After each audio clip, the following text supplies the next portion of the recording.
बिस्मिल्लाहिर्रहमानिर्रहीम।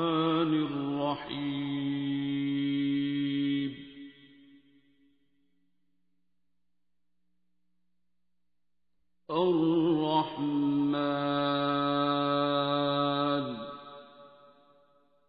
कि शादी,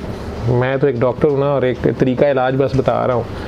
लेकिन उसी में ये जो पेशेंट्स मेरे पास ज़्यादातर आए हैं, एंजाइटी, डिप्रेशन, उसमें सोशल इनजस्टिस है या और बहुत से सोशल प्रॉब्लम्स हैं, उसमें एक बहुत बड़ा मसला अजीबोगरीब शादियों का है। और मेरी तो रिक्वेस्ट है कि उलमा कराम इस पे वाज़े तौर पे टीवी प्रोग्राम्स में लोगों को बेसिक नॉलेज दें, शादी है क्या और क्यों की जाती है, और अल्लाह और नबी करीम सल्लल्लाहु अलैहि वसल्लम का, आप जिस मर्ज़ी मसलक से हैं, फ़िक़ा से हैं, लेकिन शादी का मेन मकसद क्या है और शादी होती क्या है, इसको क्लियर भी करें। दूसरा, तलाक क्या है, इसको बार बार वो क्लियर करें। मेरे पास जो पेशेंट्स आ रहे हैं और मियाँ बीवी के आपस में एक दूसरे पे क्या हकूक़ हैं और क्या फ़राइज़ हैं, ये आम फहम ज़ुबान में ज़रूर बार बार मीडिया पे उन्हें बताने चाहिए। उलमाए कराम जो लोग मज़हब, हदीस, फ़िक़ा का नॉलेज रखते हैं, वो सब लोग, उनकी ये ज़िम्मेदारी है कि वो जनरल पब्लिक को इस पे सिर्फ मसाजिद में नहीं, सोशल मीडिया पे कुछ बेसिक सादा ज़ुबान में ज़रूर अवेयरनेस दें। क्योंकि मैं बहुत ही ज़्यादा परेशान और हैरान हुआ हूँ जो मेरे तक ये केसेस आते हैं या आ रहे हैं, इवन यूरोप, अमेरिका से भी, कनाडा से या पाकिस्तान में भी, कि मेरी तो समझ से बाहर हो गई ये बात कि हम लोग ये मज़हब को क्या तमाशा बना दिया है, या मेरी शायद इल्म समझ कम है। इनमें से एक काकी जी जो हैं, मैं नाम नहीं किसी का भी लूँगा, बेटा अव्वल तो ऐसी कोई शादी नहीं होती, ये शादी नहीं होती कि लड़के ने मुझे कहा था, उसने मुझे कहा कि अभी अम्मी अब्बू जो हैं वो नहीं मान रहे या मेरे घर वाले नहीं मानेंगे, तो हम आपस में शादी कर लेते हैं और मैं अभी इसे अनाउंस नहीं कर सकता। और फिर उसमें काकी की तरफ से कोई गवाह ही नहीं है, ठीक है ना, उसके आप में बेटा आपकी फैमिली की तरफ से किसी बंदे को नहीं पता। फिर ये मजाक है मज़हब के साथ कि जी हम अल्लाह भी गवाह है, नबी करीम सल्लल्लाहु अलैहि वसल्लम को गवाह बना लेते हैं, या पंजतन पाक को बना लेते हैं, या मौला हसन हुसैन को बना लेते हैं गवाह। कोई कागजी कार्रवाई भी उसकी नहीं है। उस वक़्त तो आपने प्यार में, और या आप तो चले इनोसेंट थी, या आपको इसकी सेंस नहीं थी। ये मज़हब के साथ भी मजाक है। और फिर उसने आपके जिस्म से खेल लिया। अब आप ख़ुद मुझे बताएं, आप ना आपके पास कोई सबूत है बेटा, 2 साल के बाद इस सारे तमाशे के, अब वो ये कहता है कि मेरे पेरेंट्स नहीं मान रहे और ठीक है मैं तुम्हें तलाक दे देता हूँ, ठीक है। और आप जो है अब टेबलेट्स या नशा या जो भी करते रहे हो, वो भी नुकसान आपका हुआ है, अल्लाह रसूल के भी आप मुजरिम हो। और ऐसी कोई शादी नहीं होती। दूसरे नंबर पे जो काकी जी आप जो बात मुझे से कर रही हैं यूरोप से, मुझे तो खौफ आ गया बेटा कि आप जो बता रही हैं कि आपके खामन ने पहले अपनी सगी बहन से शादी का पेपर्स फिल किए हैं, जो अकॉर्डिंग टू यू, और उसको नेशनैलिटी दिलवाने के लिए उसने उसे वहाँ बुलाया है, और वो साहब ये प्ली ले रहे हैं कि ये कोई गुनाह नहीं है, ये इन्हें क्या पता है कि ये मेरी बहन है और इसको नेशनैलिटी मैंने दिलवानी है, और उसने दिलवा दी है, ठीक है। और ख़ुद वो एक आप बता रही हैं मस्जिद रन कर रहा है, और फिर वो आपको एग्जांपल्स दे रहा है कि ये देखो इस बाप ने अपनी बेटी को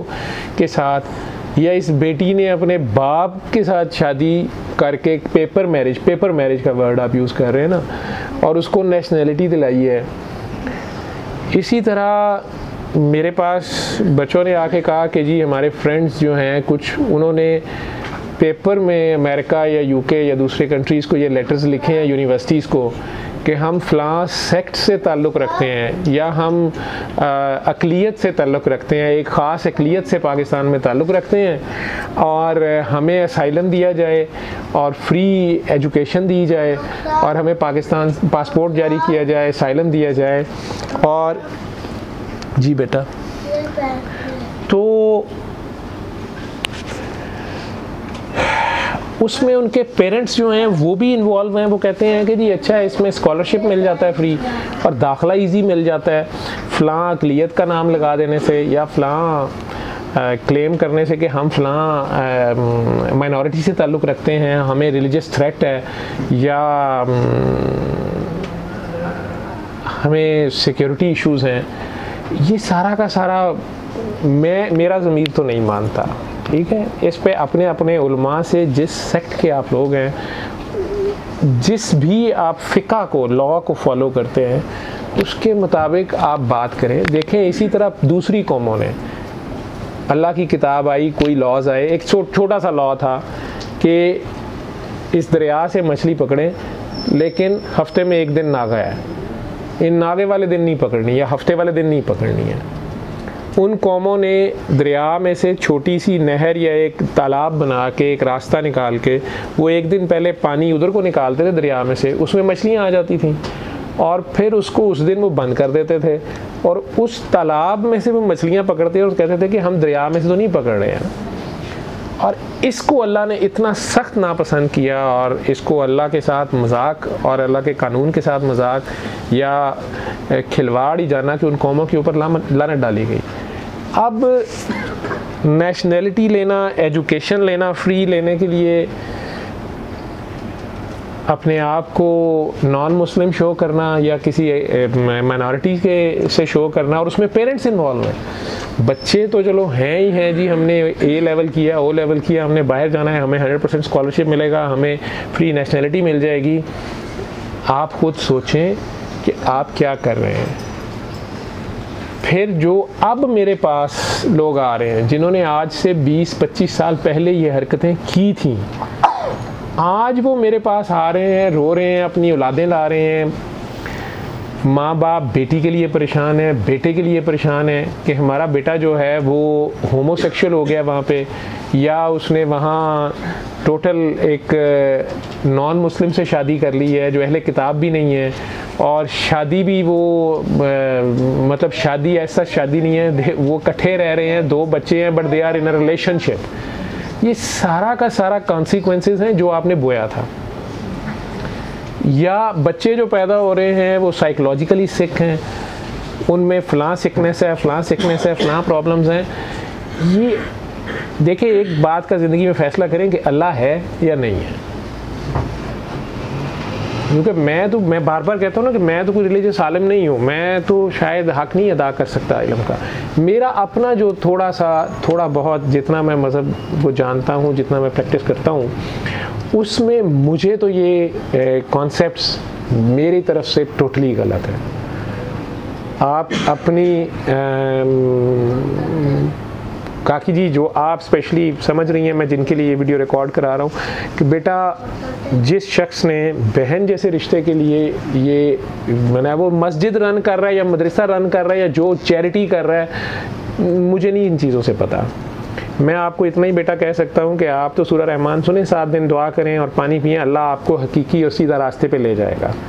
दूसरे नंबर पे अब वो एक और शादी कर रहा है, आपको उसने बताया नहीं, आपकी शादी को उसने अनाउंस नहीं किया। शादी होती है अनाउंसमेंट का नाम है।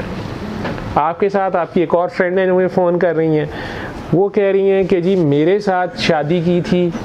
अब ये खुद मेरे पास 3 पेशेंट हैं ऐसे, अभी भी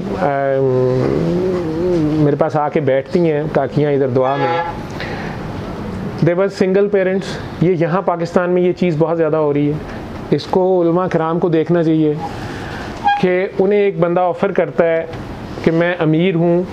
मेरी पहले फैमिली है, मैंने उनके नाम जो जायदाद करनी थी कर दी है, मैं उन्हें अनाउंस नहीं करूँगा, लेकिन मैं तुम्हारे से निकाह कर रहा हूँ, तुम अपनी फैमिली को इन्वॉल्व कर लो, तुम उन्हें बता दो, लेकिन मैं अनाउंस नहीं करूँगा। और ये दुकान या ये मकान और ये गाड़ी, ये चीज़ जो हक महर काकी मांगती है वो उसके नाम लगवा देता है, या दुकान का किराया सारी उम्र आपको मिलेगा, ये सारी बातें ठीक हैं, it's kind of contract marriage, लेकिन मैं अनाउंस नहीं करूँगा।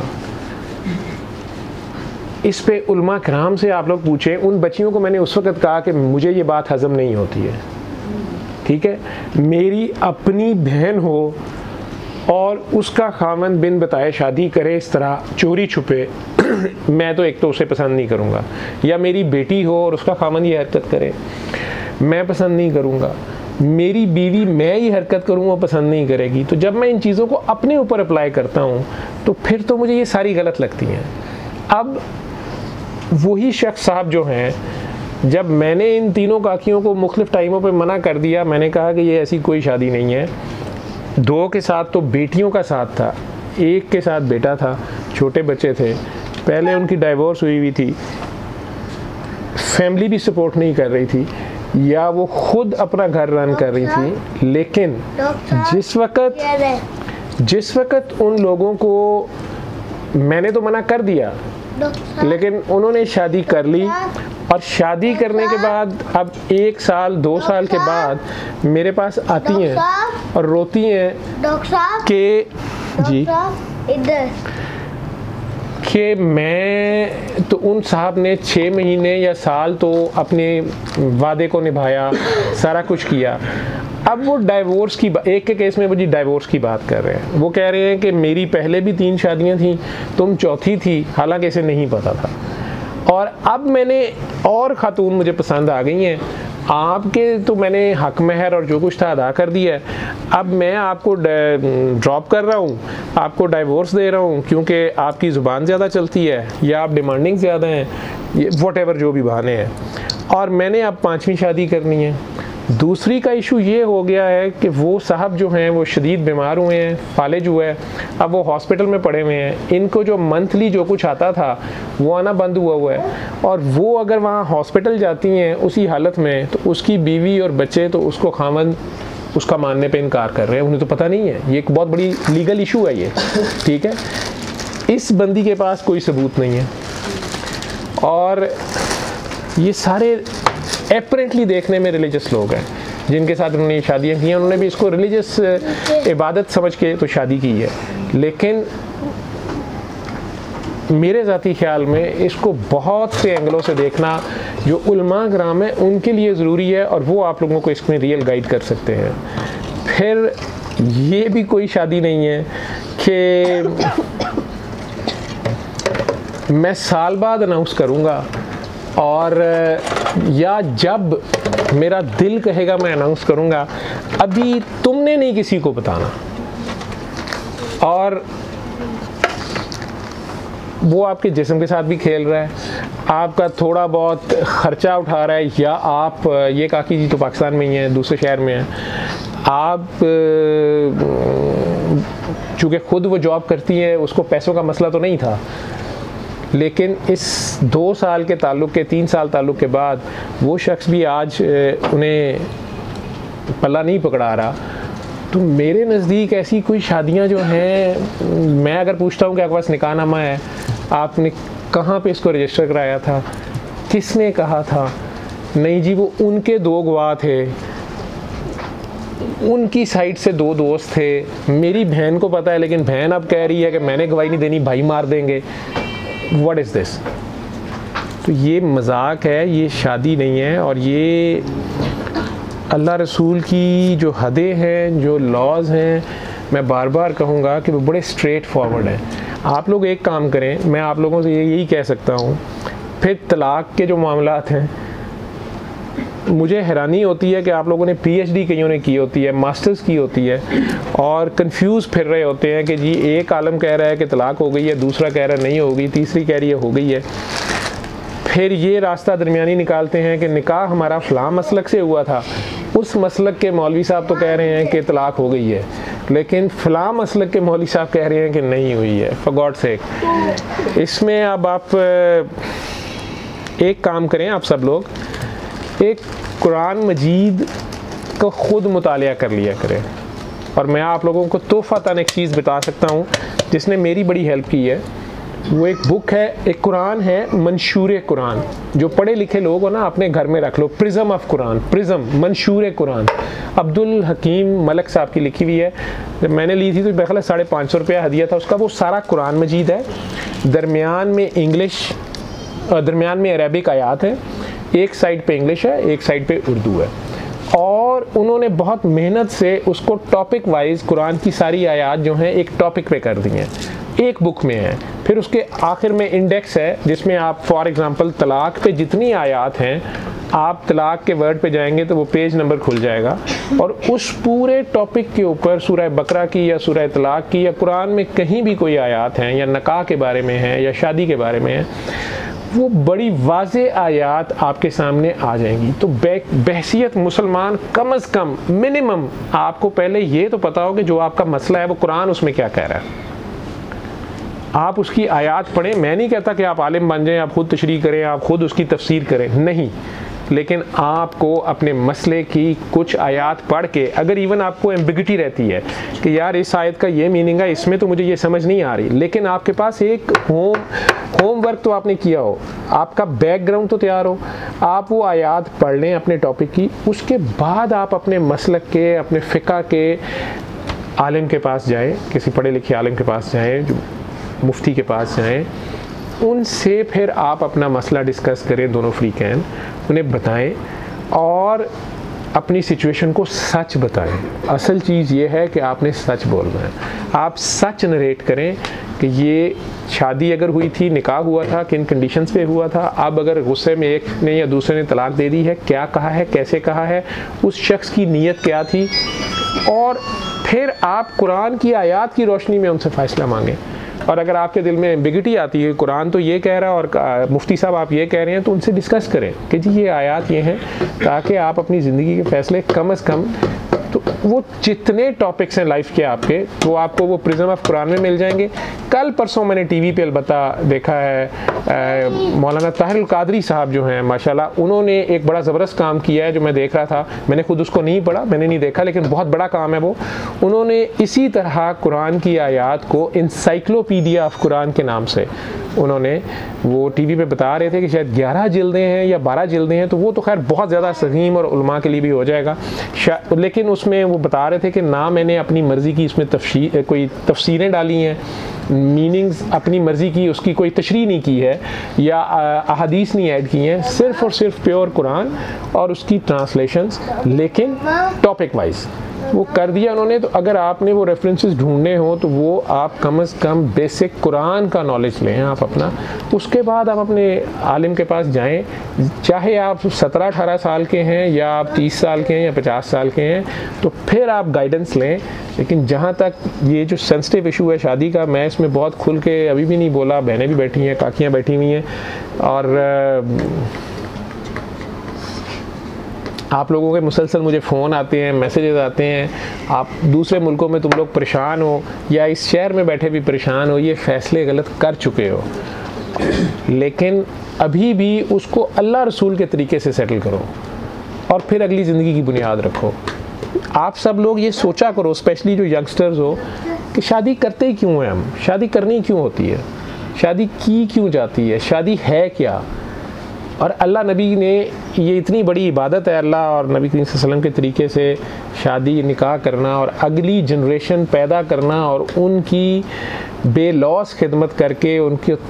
तालीम और तरबियत का ख्याल करके उनको रेज़ करना, और बाय द टाइम वो जवान होते हैं, आप बूढ़े हो जाते हैं और आप चले जाते हैं, क्योंकि एक ख़ास वक्त तक अल्लाह ताला ने चूँकि एक वक्त डिसाइड कर दिया क़यामत का, तो ये चेंज चलता रहना है। उसमें ये जो माँ बाप का रोल है, ये कायनात में शायद सबसे बड़ी इबादत है। वालिदैन जो कुछ करते हैं ये बेलौस होता है, बेगरज होता है, और अगर ये अल्लाह रसूल की खातिर कर दिया जाए कि कि ये अल्लाह रसूल का हुक्म है और उस तरीके से किया जाए, तो फिर ये एक 24 घंटे की इबादत है आपकी, और बेरिया इबादत है और पुरखलूस इबादत है। अपने बच्चों के लिए तो पुरखलूस होकर ही करते हैं आप जो कुछ करते हैं। इसीलिए तो माँ का दर्जा इतना बड़ा है कि उसकी जूती का नाम जन्नत है, उसके पाँव के नीचे उसकी जूती है। और बाप का दर्जा फिर ये है कि माँ की जन्नत, उस औरत की जन्नत अपने खामन के पाँव में होती है। तो औलाद को बाप का दर्जा भी समझना है। लेकिन अगर आप अभी जवान हुए हैं और आपको इश्क या सो कॉल्ड लव अफेयर आपका शुरू हो गया है, आप लड़की हैं या लड़का, आप सबको अपनी मर्ज़ी से बालिग लड़के और लड़की को शादी की इजाज़त दी गई है, बल्कि लड़की की मर्ज़ी ही का नाम शादी है। जब तक लड़की राज़ी ना हो वो शादी नहीं होती, वो ज़ोर ज़बरदस्ती होती है। लेकिन एट द सेम टाइम ये शादी ऐलान करने का नाम है। अदरवाइज़ वही काम छुप छुपा के जितने मर्जी तरीक़ों से आप वही मछली पकड़ लें आप जुम्मे वाले दिन और फलाने वाले दिन, ये सारा खेल है, ये सब तमाशा है। और उसमें किसी भी किस्म का आप रखना निकालेंगे, जैसे वो काकी जी ने मुझे बताया तो मैं हैरान हो गया हूँ कि जी बाप बेटी आपस में निकाह पेपर मैरिज कर रहे हैं कि नेशनलिटी हो जाए, बहन भाई कर रहे हैं। This is nonsense. और फिर आने वाली जनरेशन उसको जब सफ़र करती हैं तो फिर हम लोग गिले करते हैं, अल्लाह ने ऐसे क्यों किया, अल्लाह ने वैसे क्यों किया। अल्लाह तो कुछ नहीं कर रहा, हम खुद खिलवाड़ कर रहे होते हैं। और जो यहाँ पे हैं, जो मैं अपने शहर में या अपने मुल्क में देख रहा हूँ ट्रेंड, ये कि सिंगल पेरेंट गर्ल्स जिनके पास बच्चे हैं, तलाक हो गई या बेवा हो गई, जॉब कर रही हैं या नहीं कर रही हैं, मजबूर होती हैं, किसी वजह से शादी बहरहाल उन्हें करनी ही होती है, मुआशरे में ऐसे रहा नहीं जाता, और उनको इस किस्म की शादी की ऑफ़र करना और फिर वो शादियों में उसमें ट्रैप होती हैं। बाद में वो साइको के पेशेंट बन के मेरे तक आती हैं और वो अजीबो गरीब किस्म के पैकेजेस हैं जो मुझे ये समझ नहीं आती कि उसमें वो कई मजहबी बातों के या मजहबी लोगों के हवाले देती हैं कि वो ख़ुद बड़े मजहबी हैं, वो फ़लाँ काम करते हैं, फ़लाँ करते हैं। और उन्हें मुफ्ती से पूछा था और मुझे भी ले गए थे और कहते थे ये शादी जायज़ होती है। मैं किसी ऐसी शादी को जिसे छुपा छुपू के किया जाए और मकसद ही अनाउंस ना किया जाए तो उसमें कबाहतें आती हैं, शक आते हैं। जिस काम में शक हो वहाँ हक नहीं होता, ये याद रखिएगा, ठीक है। शक और हक कभी इकट्ठे नहीं होते। ऐसा काम मत करें जिसमें शक क्रिएट होगा और फिर आपको वो बात बुरी लगेगी अगर कोई आपके बच्चे को ताना मार देगा या आपको ताना मार देगा। औरत की इज़्ज़त होती है वो तो कांच से भी ज़्यादा नरम होती है, इसका ध्यान करें। मैं अब आपको ढके छुपे लफ्ज़ों में इस तरह बेटा इनडायरेक्ट मैसेज दे रहा हूँ, इसको अपने अपने उलमा कराम से पूछें, लेकिन ख़ुद कुरान की उन आयात को देखें जो उस टॉपिक पे हैं, आप लोगों को बड़ा वाज़ेह हो जाएगा। हम दूसरे दुनियावी इल्म लेने के लिए इतनी मेहनत करते हैं, तो जो आपकी ज़ाती का ज़िंदगी का चार्टर है जिसमें जब आप फंस जाते हैं तो फिर आपको अल्लाह याद आता है, फिर आपको अल्लाह याद आता है। और अब वो कई पेरेंट्स मेरे पास आ रहे हैं ना बाहर, तो वो नहीं जी आप कुछ ऐसा मंत्र बता दे, ऐसी दुआ बता दे कि वो बेटी वापस आ जाए, वो काले के साथ भाग गई है, वो शादी भी नहीं करते और इकट्ठे रह रहे हैं और 2 बच्चे हैं, या वो बेटा जो है वो होमोसेक्सुअल हो गया है और वो ऐसे फिर रहा है और वैसे फिर रहा है। और वो जब आप डॉलरों के लिए गए थे, यूरोस के लिए गए थे, इस पाक धरती, ये मुल्क भी तो माँ है ना, तो इस माँ को छोड़ के अब चले गए थे, तो ये ख्याल करना था आपने, ये सारे तो कॉन्सिक्वेंसेस आने थे। तो जिस चीज़ की भी बुनियाद आप झूठ पे, धोखे पे, फ़रेब पे रखेंगे, चाहे ख़ुद भी कबूतर की तरह आंखें बंद कर लेंगे, एक दिन खोलनी तो पड़ेंगी। तो या तो टोटली फिर रिलीजन छोड़ दें, आप मादर पिदर आज़ाद ज़िंदगी गुजारें, मौज करें, नहीं तो फिर मज़हब तो आपको जिस मर्ज़ी मसलक से हैं आप उसको मुकम्मल फ़ॉलो करें। इबादत आपका ज़ाती मामला है, लेकिन ये जो मुआशरती आपकी इंटरेक्शंस हैं ये आपकी औलाद ने भी भुगतने हैं और आपने भी और आपकी फैमिली ने भी। फिर भी कोई सवाल जवाब हुए तो मुझे मैसेज फिर कर देना, फ़ोन आप लोग कर देना, लेकिन अगर अभी भी एम्बिगिटी रह गई है तो मुझे बता दीजिएगा। अपने उलमा से ज़रूर कंसल्ट करें।